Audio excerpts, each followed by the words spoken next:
he don't do what you want him to.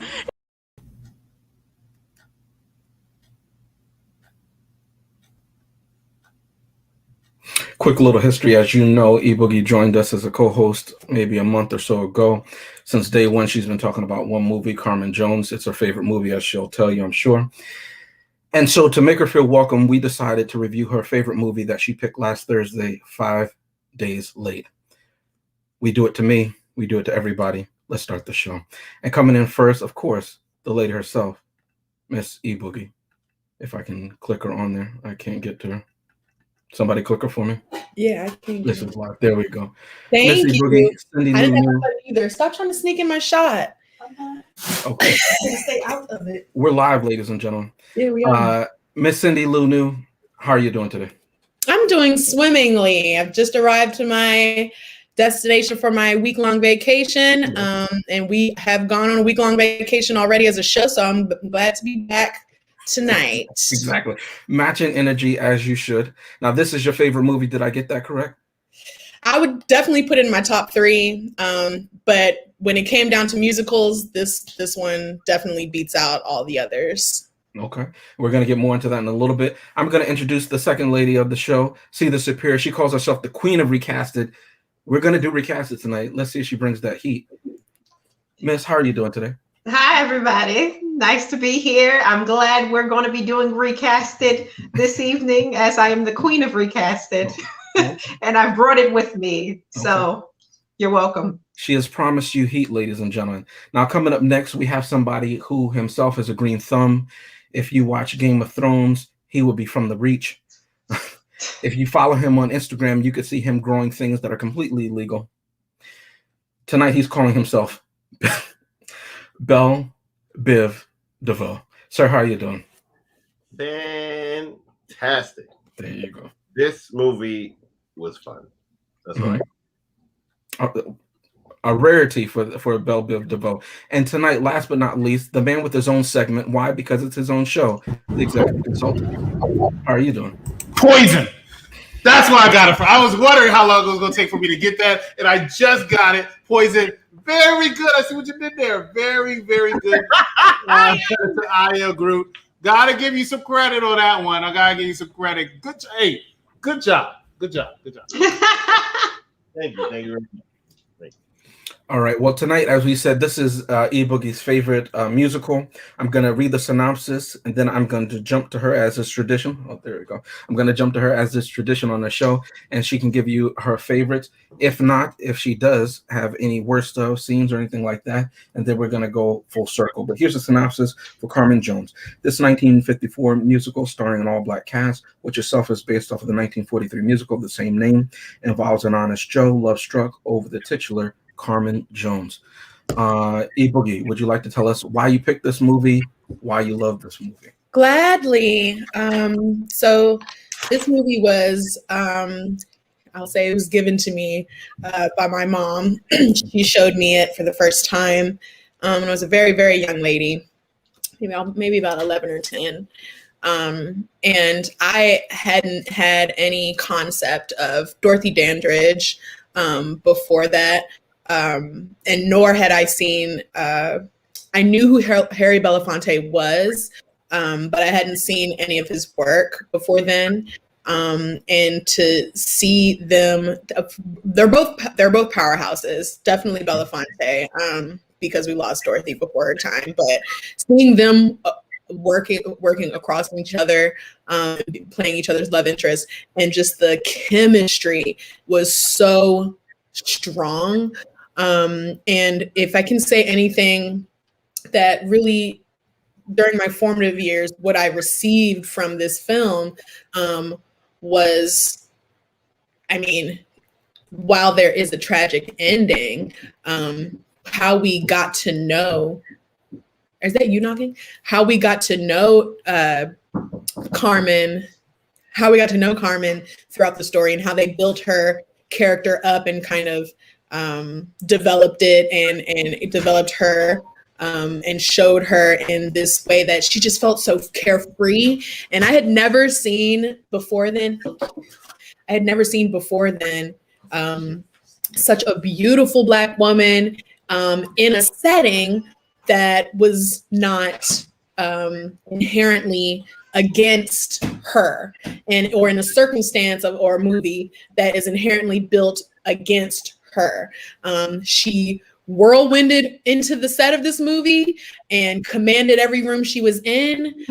Her energy was very vivacious, and she was a very self-actualized woman who knew what she wanted. And while a major part of that was determining what type of man she would be with, and kind of feeling that passionate spark that she was seeking in the beginning, it wasn't everything. It wasn't all encompassing for her. Most importantly, her motives were to live life to the fullest. Grab that apple and take a big bite out of it, and let till the juices fall down your wrist, your hands. Like really get into the nitty gritty of life.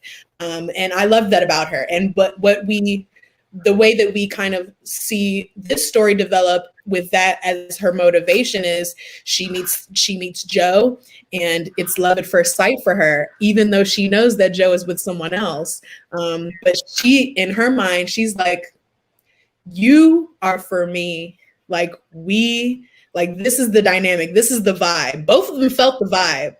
Like Joe he did act very like put off by her from the very jump. But clearly, when we're introduced to her, he had been there for however long by then, maybe a month, I think, at least. By the time Cindy Lou goes to visit him, and Carmen saunters into the cafe, and she had been working there already. So we can just imagine how long this has been going, her pursuit of him, before Cindy Lou's visit. I would say the thing that really moves me the most about this movie, though, are how, I don't know, every single character in this movie just really, I felt that they had embodied that person. Her best friend, who kind of was like wanting her to tag along so that they can just, get their little groupie on with the fighter. Even the fighter's manager and assistants, like you kind of could see exactly what their motivations were, very clearly. They didn't need that much development in my opinion, but everyone in this movie, I don't know, it just it pulled me in. It was very immersive for me. And the outfits, the dresses, the music, the dancing, the passion. That's what I love to see, even if it's like a tragic passion, like Cindy Lou's love for Joe. I just thought it was amazing. Okay, I think you actually made a couple of fair points, and one that I'll get to a little bit later, just to tease. You changed my perspective of something, because my point of view was coming at it from a different angle. So I'll get back to that later, but I'll still state what I wrote down early on, but I'll address and give you credit. Anybody who'd like to go next? I'll go. One, I do have to piggyback off the outfits, because that's one of the first things I've noticed. I was almost going to change my other name to Little Pink Dress, because she was rocking those pink dresses. Fabulous. She looked great throughout this whole movie. But I will say, I didn't like anybody in this movie. No one. I hated everyone. Most of all, probably Carmen. And I would have to argue that I don't think if she was working on the base for however long, I think she probably saw Joe before and wasn't messing with him, wasn't trying to give him the time of day until she realized that he had somebody. Because even in the song, she was singing to, "Oh, I don't want you unless you have some." So she was basically telling people like, "Yo, I don't want to be the main chick. I want to be the side chick. If you want me, I don't want you." And she only paid him attention, like he's been on his base for a while. She only gave him the eye once she saw he had a chick with him. So I was like, hold on, Carmen. And the fact that freaking Cindy Lou was just so meek. Like she's sitting at the table and this girl is like literally throwing herself at her man. And she's just there, eating her food. I was just like, bruh, we would have been fighting up in there, because she was so bold with her pursuit of this woman's man. I couldn't believe it, and it just pissed me off. And also Joe pissed me off too, because he was just so accepting of it. It's like he didn't really do much to discourage Carmen with her clear pursuits of him in the cafeteria scene, right? And then after Carmen left, he had the nerve to tell his girlfriend, "You remind me of my mother." What kind of shit? That's the last thing somebody want to hear after you done had this whole Jezebel who's gorgeous all up in your face, and you're gonna tell me, "Oh, I like you because we grew up together and you remind me of my mother." What kind of crap is this? It made me so mad. But I will say the characterization of Carmen was, really well done. I felt like, it was acted really well. And apparently, Dorothy Dandridge, she was in some sort of relationship with the producer of the movie. Yeah, so I thought that was interesting, and maybe that's part of the reason why this movie was made, because this wasn't like really done at the time, like all black cast and all of that jazz. I will say all of this love that Joe originally declared for Cindy Lou was all a ruse. It was all a lie, because he was literally on the road with Carmen for one day and slept with her. Like, what happened to all the love? He didn't know himself. I guess, girl. But I didn't like him. Also, what else? I will have to say, I do love movies of this era, like, 50s, 60s. I mentioned before when we were doing the James Bond movies that I love like these older movies, not the 90s that we usually do, but like classic movies. And part of that, when you're watching those movies, there is a certain amount of cheese that comes along with it, right? And it was brought into this movie by the obvious and blatant lip singing in some of these scenes. Like when Joe, he was singing by the river, it was so over exaggerated to the point that I had to laugh. I was like, yo, this guy, and he's a singer apparently, like he had like, music. And I was wondering, mainstream. Yes, I was wondering why they didn't allow him to sing. If he has like this beautiful voice, why does he have to lip sing and look horrible doing it? But I will say, for me, Pearl Bailey stole the show. I loved her scenes, very charismatic. I loved her scene in where were they in like that mansion party? Yeah, the mansion party. I did enjoy that scene, and I liked the ending, even though it was tragic. I was like, this is the karma that they all deserved. Let them all burn, because he cheated on that woman, that good woman, Cindy Lou. And he grew mad with lust over Carmen after she moved on. But it could be argued that she tried to let him down easy because she had this fear that she was going to die. But she doesn't really strike me as an unselfish woman. So I don't know if that's the case or not.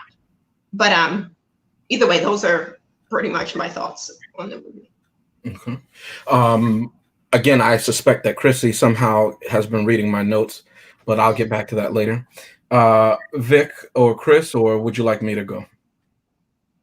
I'll go. Okay. I'll go. So now, hence the name. The reason I feel like the song Poison was inspired by this movie,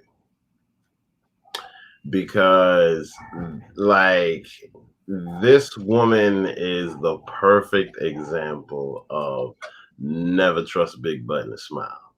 Wow. Like, and she says it from the beginning, like, listen, man, if you want me, I don't want you. If you don't want me, I want you. And she says it just like that. And the reality of that situation is that is, man, it's so based on reality. Like, there's just so many examples of how that's real. Like, that is just so, that dynamic of just like, oh, you don't pay any attention to her, she likes you type of thing. That happens so often. And, the thing that makes me sad is because from the beginning, the guy knew, like, and she's even said it, she's like, listen, this is how I get down. Right. And then she was just flirting, and then finally got him. You know, finally got him. And mind you, he probably could have had his cake and eat it too. Why? Because even after he cheated on Cindy Lou came back for him. And he's sitting there throwing her away, trying to go get this girl after she done went and became a groupie, right? So I'm just like, all right, like how good could she have been? Like, how you gonna fall so hard like that? I found it a bit sad how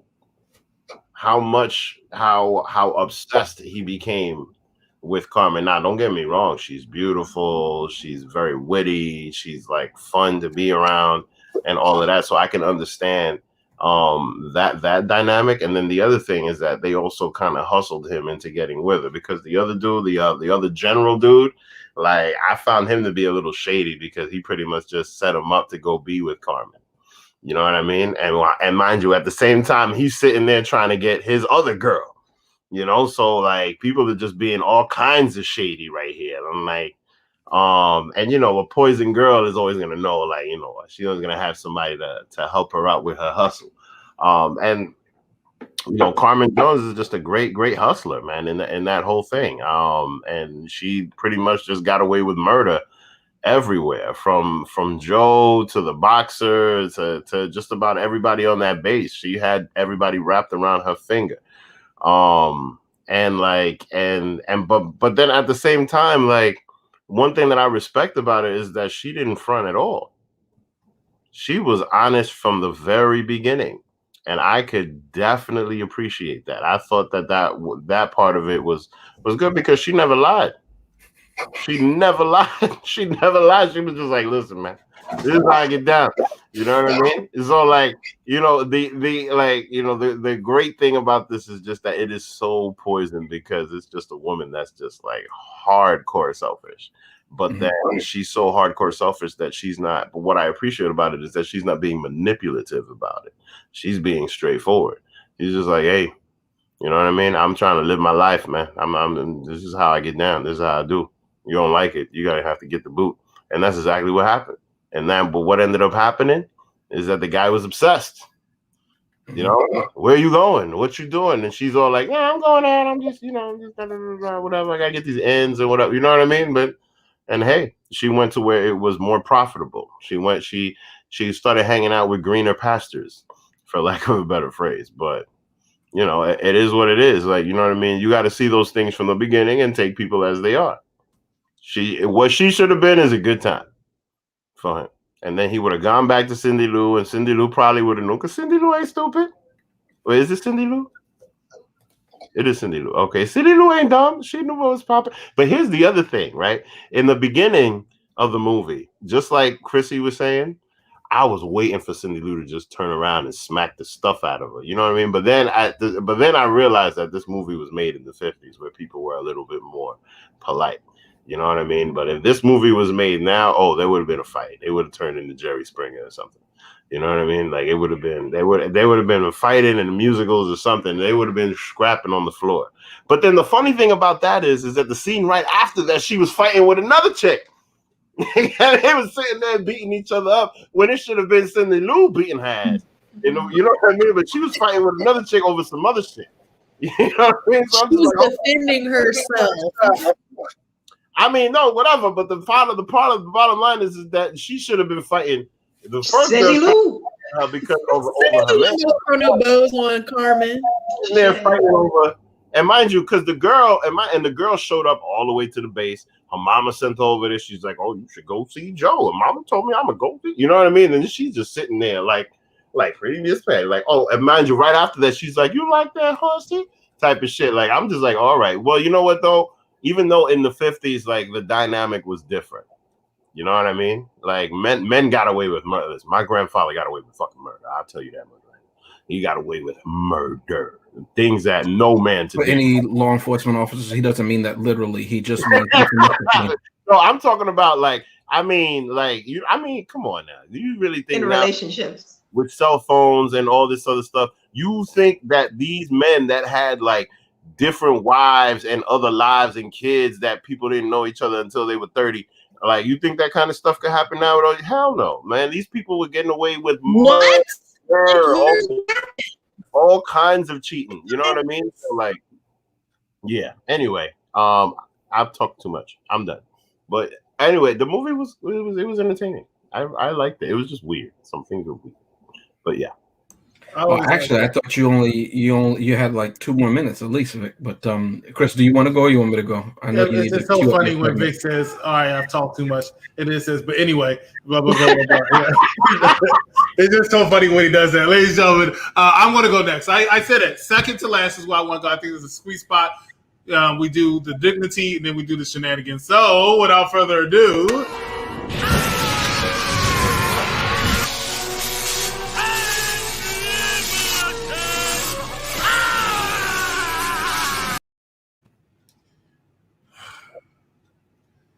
So I knew this was going to be some tomfoolery when we were trying to figure out when are we going to do our next month. What are we going to do? And then C the Superior, I believe, said, "Let's do musicals."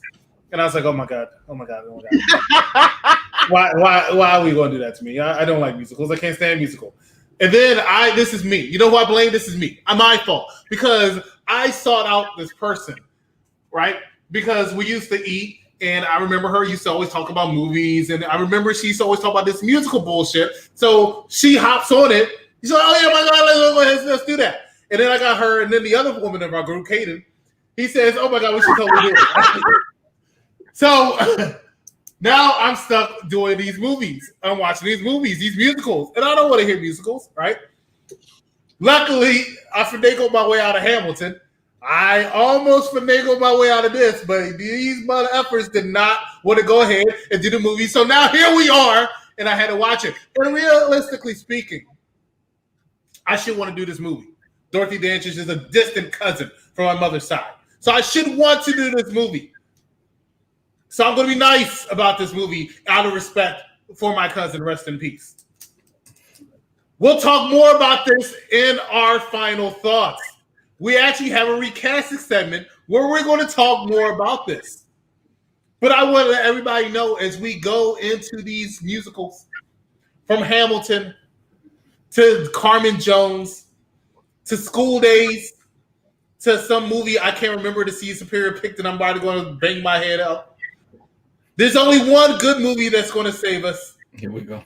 And that is Robin Hood Men in Tights. And you all will thank me for being able to help you all still watch us and find us entertaining. And that is consulting with the consultant. Where's the troll emoji? I have it right here. I got you. Yeah. James, take it away. I was so confused. I thought I had to prep final thoughts, but I have all these notes, and apparently time is not of importance tonight. But I'll be brief, as I've been told to on this show about movies. I wrote them down in number sequence so that I can remember what to leave in and what to leave out. Let me start with this. And I mean this respectfully. I don't mean this disrespectfully, but as I prefaced in the beginning, this is an all-black casted movie. Some people call that a nightmare. I call it a rarity. But anyway, in 1954, they made an all-black cast movie. Why? Because generally, if black people were in it, they were yes, a boss, or they were just scratching their head, or they were just being smacked around with no retaliation. In this movie, they actually were three-dimensional characters, right? So kudos to them. What I liked about this movie is even though it takes place, it's supposed to be during the 1940s when the original Broadway play takes place, right, during World War II. Whenever we see them go, like Chrissy mentioned, the mansion sequence, then they go to Chicago at the end of the movie, the culmination when they're on the train and everything like that with the boxer and his entourage.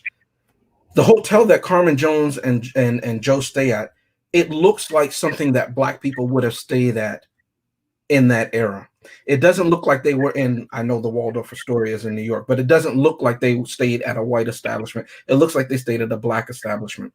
Although the mansion is very, very nice and opulent, and you wouldn't believe that black people would have owned it or however they got it, it looked, and the ambiance and everything like that, and we'll get to this later when we do recast it, at least I will, it looked very much like black people owned it or they operated it and they had full control over the scene, over the atmosphere of that. And I really, really did appreciate the nuance and the subtlety of blackness in this movie, because it's not just black people in it for black's sake. As I've said this several times throughout different movies, I keep the same energy. I don't switch it up based on whether or not I like a movie or not. So again, I'm saying the same thing. It was the cultural nuance. And so I'm very curious to see the making of this and who informed who, because it was very much true to life. And I like those different aspects that they were able to sneak in there, if in fact they did that, or if they were given carte blanche to do that and somebody actually listened to them. Kudos again, if this is true, to Chris's distant cousin, not being funny about that, but to Dorothy Dandridge for doing what she had to do. Some of you saw that Holly Berry. This is not one of my numbers, but I'm going to slide this in there to get this movie made. I think a lot of times nowadays people cry about a lot of things. This is me talking. This is not UPRE. A lot of people cry about a lot of things and they have no idea what people had to go through. And I'm talking about our forefathers and I'm lifting them up. And forefathers in there, the mothers are in there too. So miss me with the new age BS, okay? You know what I'm saying? And for her to have to deal with a relationship with Otto Preminger, who, if you go by based on what we know and based on what was in the other movie, the Halle Berry that portrayed Dorothy Dandridge, was not gung-ho about putting her in this movie and making this movie.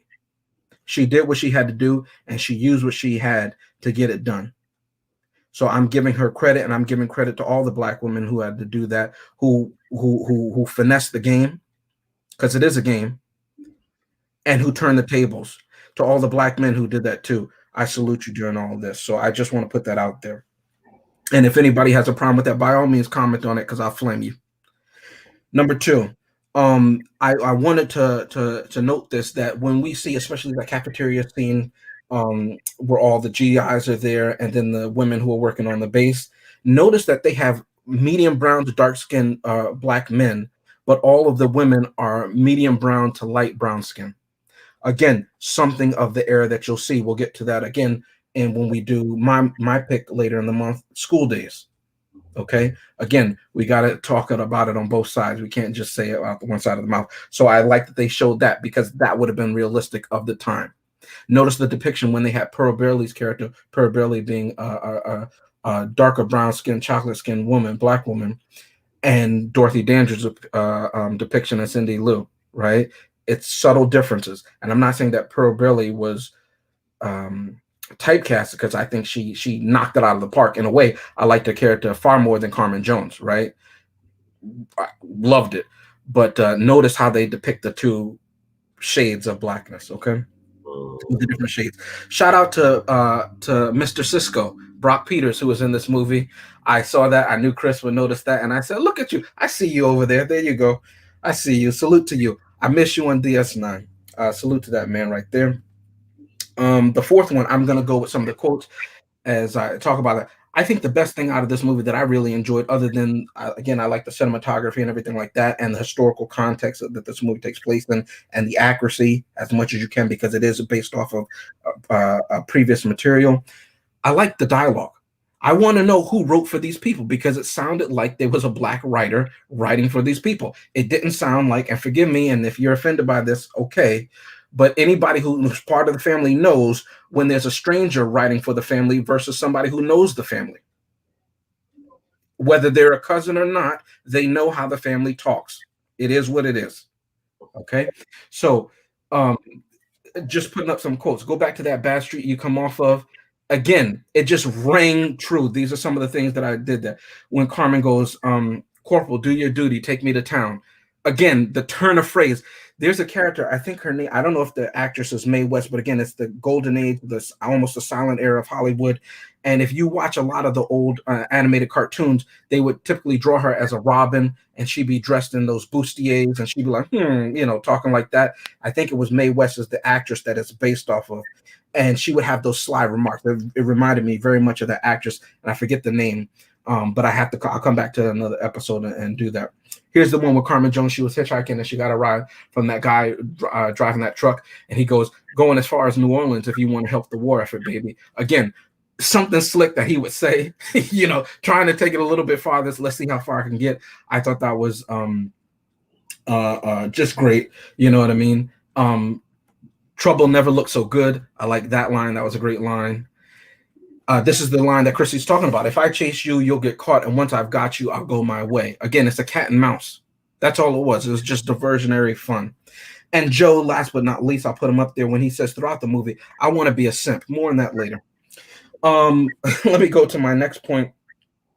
I like the mansion set. That was probably my favorite set of this movie. Again, we'll get more into that later. There's some pictures that I have for my recasted, but it was just beautifully done. It's great to see. I love to see my people when they're not having to wear a mask. A lot of people may not understand that, but I love it. Black people, they say, are too real, even when we have to wear a mask. You should see us when we don't have to wear a mask. It's a beautiful thing. And I love the mansion sequence. And it was just great. It was just well done. Everybody knew each other. Everybody was friends. They talked, they bickered. And we were watching some Bernie Mac clips before the show. But you've never known a black person to do, I won't finish the joke because we'll get flagged. But that's how we are. And it was just great to see that on screen. Again, I'm very curious the behind the scenes. So kudos to them for that. And even though I said he was Private Simp in this movie, or forgive me, Lieutenant Simp, because he left that good woman just because he got a taste. I didn't get that. Like, where are we going? Okay, anyway, this fighter pilot wannabe who ended up being a simp, doing 20 to life, if they cared.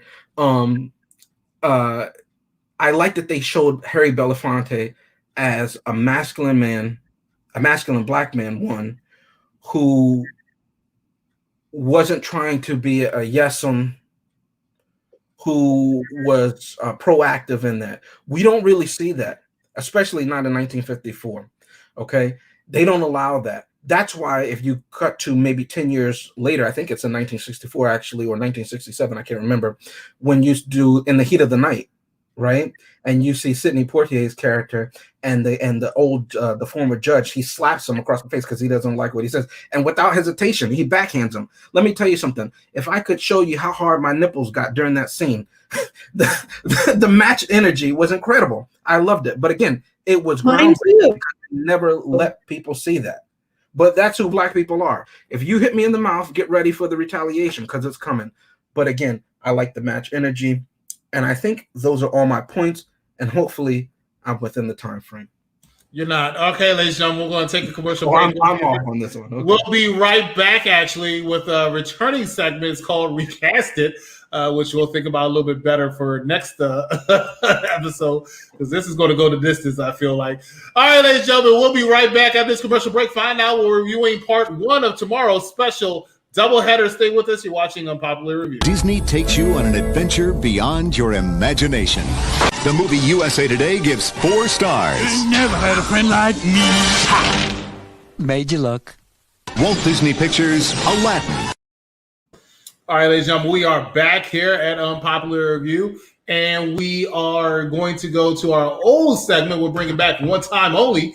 We'll see. It's called Recasted, and we're doing it this time because we have a lot of people and a lot of recasts. At least I know I have a lot of recasts for this movie, so this is going to take some time. So I decided, are we doing it on this show, or are we doing it separately? We're not doing it separately. We're going to do it right here, right now, live. I could have sworn I said that 3 times in pre-production. No, but come on, princess. But that is what we're going to do. So who wants to go first? You said separately we were going to do this. That's all. Yeah, somebody doesn't want to edit. That's what that sounds like. You're up to something. All right, I'll go first. Vacation. That's why. Vacation. I have recasted. Go ahead, Vic. No, I have none. Because the thing, and the only reason I have none is because this movie was made in the 1950s, and I don't really want to try to recast it with somebody more modern, because I think that if they try to remake this movie, I don't think it would go well. I don't think it would be as well done, because the whole dynamic and the way things were back in the 50s, it's very accurate for that time. You know what I mean? If Betty Lou was a chick from this century, there definitely would have been a fight. So like, I can't do that. I'm sorry. But Vic, can I ask you though? I'm surprised because Mitch McConnell was still alive in that time, so I'm surprised you don't have a recast. The problem, Mitch McConnell is white. There aren't white people in this movie, so we can't do that. That is true. That is true. Well, I forgot. Yeah, but I'll go because I have 2 recasted that I've been sitting on for weeks. I want to hurry up and push them out because they are long past due. So Interesting turn of phrase. All right. my first recasted is going to this actor. And it's not because they did a bad job. And again, I wanted to reiterate that I love their performance. I believe they stole the show. But here we go. Pearl Bailey.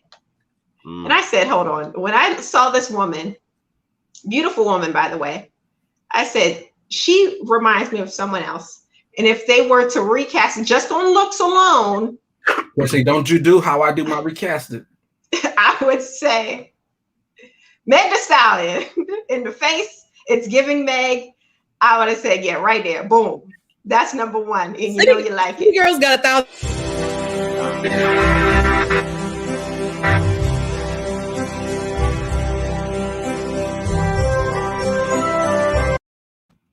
I did not press that. I did. And some of y'all might be asking, why would you press that, Chris? And here's the reason why. Because she's been saying for months that she is the queen of recasting. And sometimes I gave her credit. I am not giving her credit for that one. That was a horrible recasting. Meg Thee Stallion? We'll see when it's your turn. It's mine. I always do well. That's a terrible recasting. Yeah, okay, Dylan. Where's Dylan's picture? Get it ready because it's coming. He looks alone. Thank you. Looks alone, not on acting ability. No, you are not. Meg Thee Stallion is an attractive woman, right? Are you saying Pearl Bailey isn't an attractive woman? You didn't think she looked good? Let me help you out. I got Are you kidding me? No, I'm Whose recasted is this? You're crazy. It's my recasted. No, I don't. You're crazy. Beautiful woman. You're insane. She looked like a baby doll in that picture alone. Facts. All right. Well, don't say she's attractive and then voice. say she looks like a baby doll. Where we going? Like perfect. Like yes, pristine. Perfect. But you know, they're thinking it. They have to and a ball. What do you want me to say? Like Barbie? Does that feel better? Y'all are a mess. Well, This yes, was an a very adult long doll episode. would be better than a baby doll. Yeah. Queen of recasted, QOR. Go ahead. All right. So my next recasted goes to our good friend Cindy Lou. And I tried to find a different picture, but I said, let me throw Joel Selfish A in there too. Why not? I'm not recasting him, but I did like this picture because I said when they were in the cafeteria and she let Carmen all over her man like that, didn't say a word. And later in the movie, this is the one that really pissed me off. Later in the movie, she was still trying to get his old dirty behind back like he was a prize. I'm like, girl, have some dignity, honey. So I said, I know exactly who I would recast her as. And it would have to be right here. Welcome mat. She was a welcome mat, doormat. People was walking all over her. Didn't give a damn about what she was feeling. That she's definitely the welcome mat of this movie. But since I had to recast her as an actual person, I said, okay, let's see. I'm going strictly on looks again and on singing ability. I don't know if she was also like lip singing. If she was, her lip singing abilities were way better than the guys, than Joe's. But if she was lip singing, whoever the singer was had a fantastic voice. And I said, okay, light-skinned lady, kind of has a certain look, good singer. The person who I would recast her as would be boom, Gina from Martin. I'll give you that Tisha Campbell one. The way she looks exactly. She got a certain look. Yeah, I said, okay, there we go. Boom, queen of recasting. You're welcome. Mic drop. Will I, for school days, recast Tisha Campbell as Cindy Lou Who? Olga James? I don't know, but she is in School Days. Oh, interesting. But who would like to go next? I would like to go. I know Chris wanted to go because he jumped in there, but I'd like to go. Ebook, if you don't mind. I just, I watched this. I was inspired, as you say, feminine. I can't say it the way you did, but that's what I got from it. And it was just elegant, as you said, you know what I mean? And the energy. But as you know, I do my recast based on how they looked. So, if, of course, let me just say, Joe, who we just saw a picture of, Harry Belafonte, if I were to recast him, though he's not one of my recasted, I would use that dog that we saw, that lap dog that we've seen in so many of our recasted. He's making a fortune for his owner, whoever he is. But no, I'm not going to recast Joe. I'm going to recast somebody else. You know, in this movie, they have a lot of celebrities, and you didn't even realize it, right? They have Diane Carroll, young Diane Carroll. Here she is right here. This is part of the mansion scene. But if you look at that picture right there, I thought to myself, man, she looks so familiar. She looks like Tandy Newton. And that's who I recast her for that one. Yes. Of course, you know, I'm going to recast Dorothy Dandridge as Holly Berry, obviously. I mentioned earlier that scene right there. But here's another shot of them right there all together. There's my Holly Berry right there. There's Pearl Bailey. I'm getting to her recasted. Notice the woman on the far, far left, right? And then the man that Pearl Bailey is drinking with, right? As she side-eyes Carmen Jones, who's looking disgusted at the whole thing. So I already told you that Carmen Jones is Holly Berry. But then when I said, well, who are these two people? There's Pearl Bailey. There's that GI right there. Who are they? Well, let me show you. I said, let me put Queen Latifah as Bessie Smith. Not the same period, but again, by looks, who they look like reminded me. And then I thought to myself, this guy right here, even though he's the boxer, he reminded me of this guy from a side profile. I'm going to go with Carl Weathers. Again, based on looks, I'm going to go with that, right? Those are the people. But I said, who's that lady in the far corner? Who is she? She reminds me of somebody. Can you see her all the way far left? And I said, well, who is she? Oh, I know who that is. That's Miss Jenkins. Those of you old enough to remember In Living Color know that Miss Jenkins knows everybody. That's why she's looking. Notice she's looking at everybody. She's not looking at who her date is looking at behind the bar. She's looking at what's going on in the scene, much like you and I are. And that's what Miss Jenkins would be doing. Mm-hmm. But Miss Jenkins didn't say anything. Now, I mentioned earlier that there's a sequence in this movie that I really, really did enjoy. It's the mansion scene. And you would have thought I recasted that. No, but I thought it was great. But then as I watched on, and let me just say, compared to Hamilton, which took forever, I felt like I was reading 36 books in a row, nonstop songs in Hamilton. This one was breakneck speed, right? And at the very end, I said, wow, it's almost over. It's almost over. How did I know it's almost over? Because somebody had to die. You remember I said Joe was doing 20 to life if they cared? Here's that scene right there. Here's one. Hear that Kinston story you give me. That's the end of you. You tramp. You're no good. You never were. Two-timing me like it don't count for nothing. Well, it does. You ain't never gonna do that to no man again.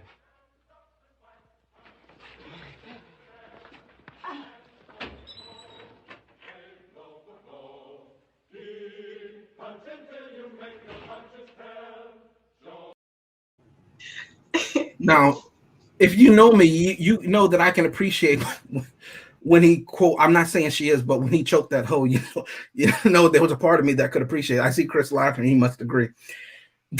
But also, I'm the guy in the background who came upon this scene of this dude choking this woman out. He doesn't know the context, and he just backs away slowly. I don't want no part of this. That's also me because I didn't see nothing. I don't want any part of that.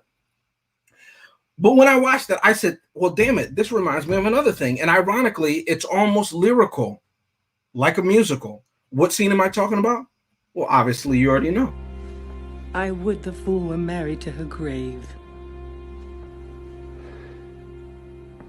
How? Will she none? Is she not proud? Doth she not count her blessed? Unworthy as she is, that we have wrought so worthy a gentleman to be her bride! Not proud you have, but thankful that you have. Proud can I never be of what I ate! Thank me no thankings! Not proud now! But better your fine joints than thighs and legs! Hear me with patience! No!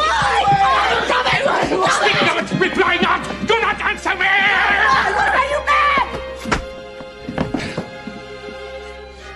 Ye young baggage! Disobedient wretch! In heaven, bless her! You are to blame, my lord, to raise her soul! This, you mumbling fool! I tell you what, get thee to church Thursday, or never after look me in the face. And you be mine, I give you to my friend, and you be not hang, beg, starve, die in the streets. Just do it, bethink you, I am not before swine! Let me just say, whenever I have a stressful day, I watch that scene and it just makes me smile so much. The intensity, as E Boogie says, the energy, I just love it. When he chokes them all out in that scene, back to back to back, it was incredible. And that's what that scene at the end of Carmen Jones reminded me of. But I mentioned earlier that mansion scene, and I just wanted to say, because we never get to see what Pearl Burley and that GI are talking about. Here they are right there, right? And he's looking kind of confused, kind of intrigued, but he doesn't know where to go. And I was able to find a director's cut of this movie because, I know people in Hollywood. And here's actual dialogue between the two of them. See, that's the problem. I can't find a man that can satisfy me. Now, some guys go an hour, hour and a half. That's it. A man's got to put in overtime for me to get off. Shit, but I got mine. You better get yours. If you don't bust a nut when I get mine, you fresh out of fucking luck with me. And that, ladies and gentlemen, is my recasted, aka teamwork. Horrible. Tomfoolery. Tomfoolery. Chrissy, did I not support you in your recasted? But now I bring Yeah, you did, but I gotta call a spade a a spade. There was some tomfoolery going on. I'm gonna have to watch that Romeo and Juliet scene tonight because I'm getting upset. Fantastic movie, by the way. I love that scene. I agree with you. That scene is terrific. Hey, 1954. You can who's tell next? because of the way he grabs her throat. That's how they used to do it in the 50s, from like that, and he just shook her a little bit.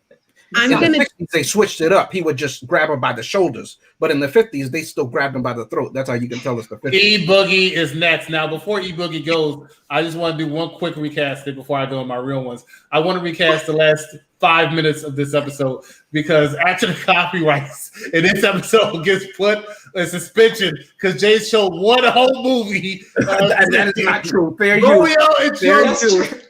Oh my gosh.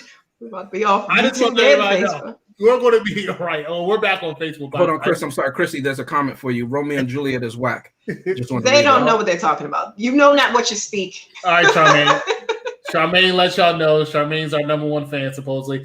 E Boogie, it's on you. You're recasted, please. Hi. This was my.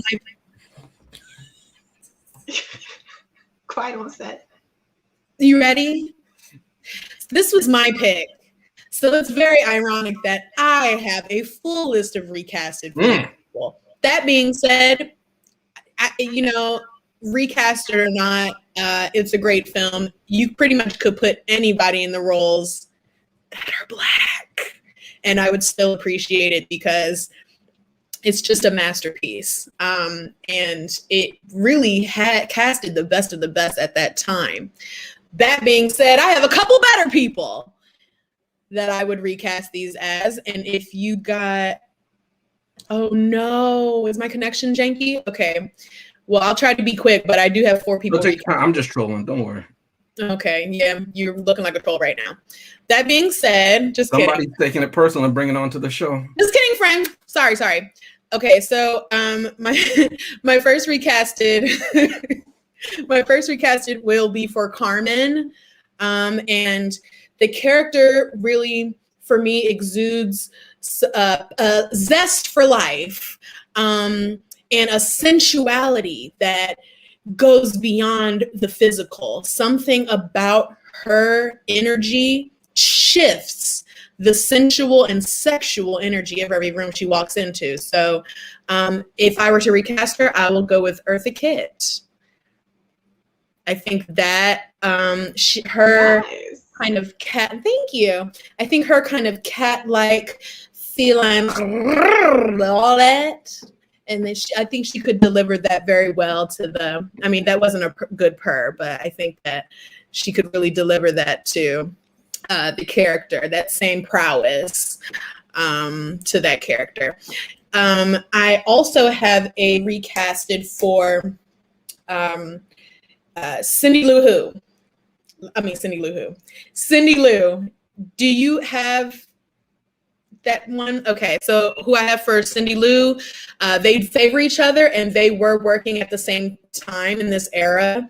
I have Ruby D. Really, really good one. Look at the dimples, guys. That says Cindy Lou to me. Very youthful and loving and naive and forgiving. Girl next door. girl next door energy. But what's interesting is that originally they had wanted to cast Dorothy Dandridge as Cindy Lou, based off of a character that she played, a school teacher. Girl! Anyway, sorry. She played a school teacher opposite Harry Belafonte in a previous film, maybe 2 or 3 years beforehand, and that they just didn't think that she could embody Carmen. So this was some, I don't know what Otto did, but he worked it out and we got what we got. I do have a recasted for the fighter. I'm not quite sure what the actor's name of the fighter was. Does anyone remember? If not, that's totally cool. I've recasted him as Paul Robeson. Yeah, I was thinking that. I actually wanted to recast Joe as Paul Robeson. No! Yeah, I did. I thought about I want Paul's voice over who was singing for Belafonte. It was terrible. Yeah, I thought about it too. I think that because also Paul is trained in the operatic arts, I think he would have been a really good guy for that. Oh yeah, definitely. And I think my last one did I do all 4 people? I had one more lady, right? Let me make sure. I think I had one more person. My last person was Pearl Bailey's character, and I would not recast her because, like James said, she was the more deeper skinned women on there, really one of the only ones, definitely the only main character that was deeper skinned, and I love that, and she just really brought it. But if I were to recast her, I would cast her as Lena Horne. Yeah, I think that would be a good substitute for the time. I don't have a wide variety of Black actresses that could sing back in those days that come to mind, but Lena Horne is definitely one of them. And I think I would really appreciate seeing her as the little get rich quick friend who's like, girl, yeah, just do it to him one time so we can get some minks. Like, I would like to see her in something that's a little bit more compromising. Oh, Billie Holiday is a really good one. That's a good choice, Charmaine. That's a really good one. Nice.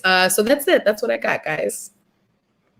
You started strong. I don't know about that last recast. What do you mean for Lena Horne? Basically, what she's saying is that she did the complete opposite of what C Superior did earlier when she started off weak and is strong. Now, incorrect. Ladies and gentlemen, we are here to the part where you all were waiting for when you had, we got recasted. I know Chris is going to get some good ones. That's right, because after the tomfoolery of my cohorts here, E Boogie as well as C Superior, Giacomo, and Bill Biv DeVoe, whatever, I am here to help you out with the dignity. So let's go ahead and start off. Who do we have here first? Who do we have up here first, huh? All right. Olympics. Shout out this person right here. I'm like, wow, this guy, cool. Everybody going up to him. Everybody think he's cool. Then I see him in a few scenes. He got a black eye. He's boxing and everything. It looks so stupid. If I had time to edit it, I would have showed you some of the boxing scenes, and then I would have typed in World Star and had some bad track behind it, because that fight was absolutely horrible. Nobody was protecting themselves. Nobody was giving good shots. They did not know how to fight. And why is this old man on my screen? Anybody else thinking that? Why is this old man on my screen? This man about 80 years old on my screen. So I said, hey, who does everybody else? There we go. I had to find him online. This guy was in that fight. And you know what? Shout out to him. He won. There's no tomfoolery. The guy was there. Hey, I don't blame me. Blame the person who casted the movie, right? That's what I'm looking at. All right, now, who else am I going to recast? I want to recast this person right here. Y'all went on. Y'all find these nice little sweet images. I'm not finding no nice little sweet image for this woman. This is the picture I will always remember when I saw this woman. Why? Because she looks like a nut. So who am I going to find? This. Because she looks like a nut. Who is this? This is Eileen Wuornos. Killed 7 men over the course of a single year. Wuornos was made her living as a prostitute, but in 1989, she started murdering and robbing the clients who visit her. Wuornos insisted that everyone she killed was a rapist and that she killed them in self-defense. The story of her life was turned into the 2004 film Monster. Now, I ask you, Does this look like a face of somebody who's not going around killing 7 men? No. Maybe she wasn't I need that spicy. She didn't have that spice. That's the ones that be the main people doing it. Look at her. Look how happy she is. And all of a sudden, Floozy comes along, right? And this is how she ends. Oh, I'm sorry. Wrong picture. My bad. Wrong picture. Boom. But you couldn't tell because it looks like the same person, except for one is caramel and the other is vanilla. Besides that, I'm telling you, it's great recasting. It's great recasting. I was upset. You're probably thinking to yourself, why are you upset, Chris? I'm as upset. This guy. Oh, Jesus. Why did y'all do this to me? I blame James. Right? What? Yeah, I blame James. And let me tell you why I blame James. Because I was like, I saw this guy throughout the whole movie. I'm like, this is easy. This is a simple one. I know exactly who this person is going to be. And then what happened? James mentioned him earlier. And it's like, oh, the impact is gone. The impact is gone because this guy was a straight up bitch throughout the entire movie. He really was. He got on my freaking nerves. Like, what the hell are you? Are you a man or not? You started off as a man. Yeah. Hey, let my girl in. Let my girl in. I'm going to marry you. And we'll talk about everything else I want to say when I get to my final thoughts. Then he's picking, oh, I don't want to take her. I'm getting married. Oh, I don't trust you. Oh, I'm going to chase you down. We're going to be in the dirt. I'm going to wrap my belt around your legs. Yeah. I'm going to tie you up. Oh, I don't trust you, but we're going to your home state. All of a sudden, she tells a story. Now all of a sudden, you're throwing away everything. You wanted to marry this woman. You're throwing away everything for this woman. You get a rose. I'm keeping this rose. And I don't have the picture anymore, and I'm sorry. Then he starts singing by a tree, right? And that brings me to the real recasting for this. And it was me, right? It was me, Austin, all along. And unfortunately, the picture is gone. But I'm going to find it. I swear it's staying up here. Because I was mad as crap over the fact that I had to sit here and listen to this song. So this is me after this song was over. Put me in the movie. Bam. That's how I felt. Why in the world did I have to listen to that guy sing when he can't sing? Ladies and gentlemen, that is my recasting. We'll be right back with our final thoughts. Okay? Thumbs up or thumbs down only. Exactly. Right after this commercial break, part 2 of what we're reviewing tomorrow night. Stay with us. The Hoods from the Woods are back.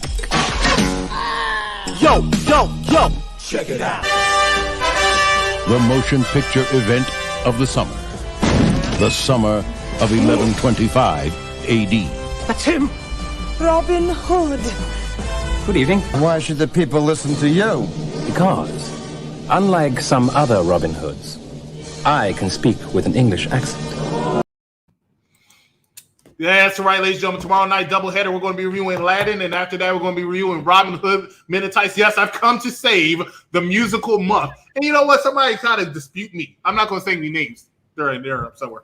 And they were like, hey, this movie don't have any musicals. It doesn't have any songs. Well, you just heard 2 of them right there. Da, da, da, da, da, da. That's a song. Welcome to Final Thoughts. Yeah, exactly. Because I'm saving you. In the meantime, let's get the final thoughts. And we'll start with the person who started off last time with something or other. Go ahead, take it away. Y'all know who you talking to? I don't know who I'm talking to. I was hoping somebody would take it away. I think it was me. For good reason. This movie was fantabulous. I never grew to be the gold digger I intended to be as a young woman. But this movie helped form the thought of my hopes for myself outside of love. You know, sometimes you just want that bling, bling, bling, that ching, ching, ching. You know what I'm saying? Especially if you know your D-Day. If you knew your D-Day, how are you going to act?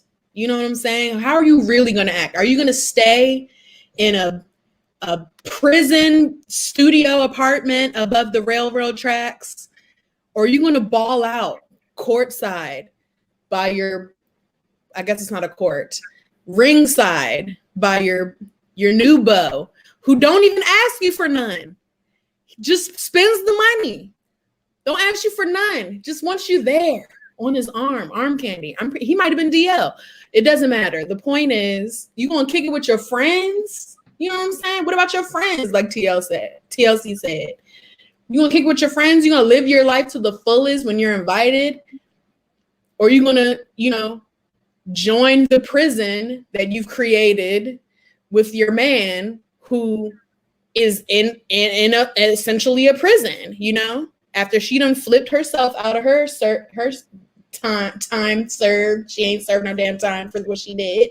She done got him locked up basically now in that apartment. So I'm going to say thumbs up because she made the right decision. Toxic as it was. See, go ahead. Thumbs up. Great movie. Vic. See, the thing is,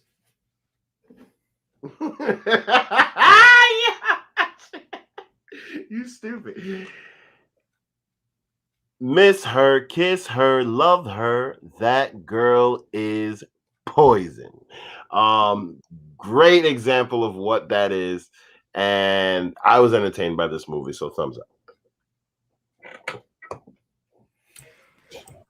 I said earlier that this movie had a lot of quotes. This one is from The Sopranos. She's a whore. But as Vic says, and he pointed out correctly, credit to her that she was upfront about her being a whore. So whereas I don't agree with that, she was at least honest. The fault lies with Joe, who had a fiance. I think they were engaged, who had a fiance, who had a job, and he simped through the whole movie. So it's not the fault of the woman who said what she was up front, what she was and was not going to do. It's his simp ass for falling in love or catching feelings or whatever, or not being logical, being emotional, everything like that, and getting involved in her, and then doing 20 to life for choking out a whore, as Tony Soprano might say. That said, the movie was a thumbs up.